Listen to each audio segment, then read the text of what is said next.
2, 1. 7 things you probably didn't know you need to know. I'm Jamie East, and this is the Smart 7. Good morning, everybody. It's Monday the 3rd of October and it's World Bullying Prevention Day. And a big happy birthday to Gwen Stefani, ASAP Rocky, Neve Campbell and Tommy Lee. The Conservative Party conference got off to a heated start on Sunday, with Business Secretary Jacob Rees-Mogg having to be escorted inside by police after a large crowd heckled and chased him. Protesters outside the Tory conference venue in Birmingham were especially angry about the plans to scrap the top 45% tax rate. Speaking to the BBC's Laura Kusenberg, Liz Truss said she understood people's worries and introduced a new phrase. I do stand by the package we announced, and I stand by the fact that we announced it quickly because we had to act. But I do accept we should have laid the ground better. I do accept that. With the UK spending watchdog set to give a draft economic forecast based on the mini-budget by next Friday, the Prime Minister's been accused of throwing Kwasi Kwarteng under a bus after this comment. Can I ask you, Prime Minister, did you discuss scrapping the top rate with your whole cabinet? No. No, we didn't. It was a decision that the Chancellor made. All the financial turmoil of the last week or so has caused a massive shift in public opinion, according to Chris Curtis, who's head of polling at Opinion Research. He says 23% of those who voted for Boris Johnson in 2019 would now switch to Labour. The Conservatives have lost their reputation as the competent party, the party that's best to run the economy. And when they lose that, you start to see things fall apart very quickly. It's not just the financial markets that have reacted badly. Some of the Prime Minister's own MPs aren't happy either. At least 14 have now publicly expressed concern about the measures to cut spending and slash taxes. And in an interview on Sunday with the BBC, former Minister Michael Gove suggested he would vote against the PM's plans, which could see him lose the party whip. Gove criticised the budget and said the sheer risk of using borrowed money to fund tax cuts was not conservative. When you have additional billions of pounds in play, to have as your principal decision the headline tax move, cutting tax for the wealthiest, that is a display of the wrong value. Meanwhile, the Shadow Chancellor Rachel Reeves has called on Liz Truss to reverse the damaging effects of the mini-budget. She said it was reckless and warned working people would be paying higher prices and higher mortgage rates for years to come. And the Prime Minister just doesn't seem to understand the anxiety and the fear. This is a crisis that is made in Downing Street, but it is ordinary working people who are paying the price.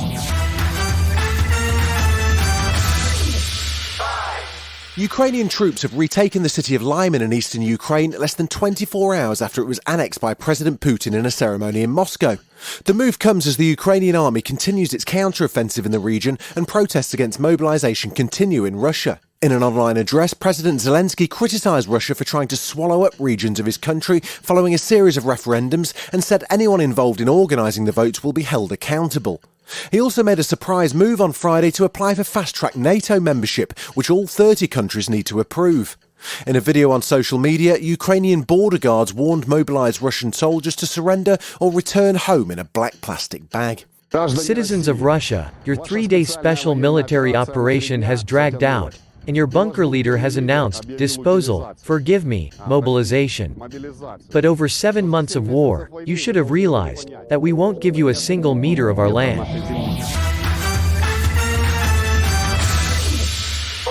Brazil is headed to a runoff in the presidential elections as the country failed to elect either candidate on the first round of what has been a bitter and violent campaign.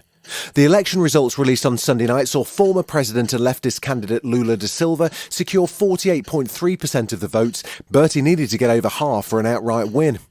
Current president and right-wing candidate Jair Bolsonaro did better than expected at 43.3%, and it now looks like the process won't be over anytime soon. Political analyst Thomas Troman explains that Bolsonaro still has the support in Brazil. Everyone expected that this was a failure campaign, but no doubt there are people in Brazil that think that Bolsonaro is going very well in his anti-petista, anti-left speech. Still to come on the Smart 7, City Thrash United and David Tennant on the Graham Norton Show, right after this. Welcome back. 3. Sunday's Manchester derby saw hat-tricks for both Erling Haaland and Phil Foden and a comfortable 6-3 victory for City over rivals United. Their win at the Etihad Stadium moves the champions to within a point of Premier League leaders Arsenal. It was United's first loss in 4 top-flight outings, and this was boss Erik ten Hag's reaction to the final score. I'm surprised why we didn't bring that on the pitch. I've seen, but it's obviously 4 weeks ago, I've seen a different team, a different spirit, a different vibe, and convincement. And today we didn't have convincement. From the first minute on, we were not front foot and we were not brave in possession. The Graham Norton Show returned to BBC One on Friday night, and David Tennant had the audience howling when he swore, thank God it wasn't live, during a funny story about his dad. The Doctor Who actor, who's currently starring in BBC drama Inside Man, was explaining how he wouldn't dare swear in front of his father, who was once the moderator of the Church of Scotland. So you can imagine Tennant's surprise after this outburst when they went to watch a stand-up show together. I never swore in front of him, and I never heard him. He was a man of the cloth. Except he came down to stay with me in London once to go and see Billy Connolly. And then he came back and started doing bits of the act. But then, I guess because it was the script, suddenly he's standing in my living room at midnight going...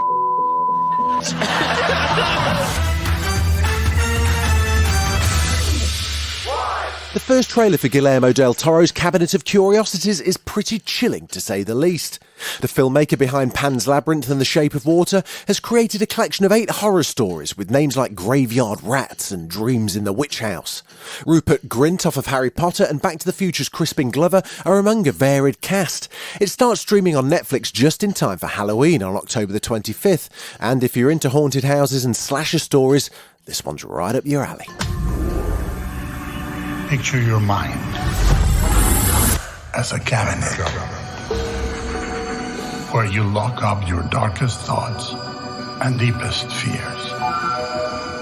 What would happen if you opened that cabinet for the world to see?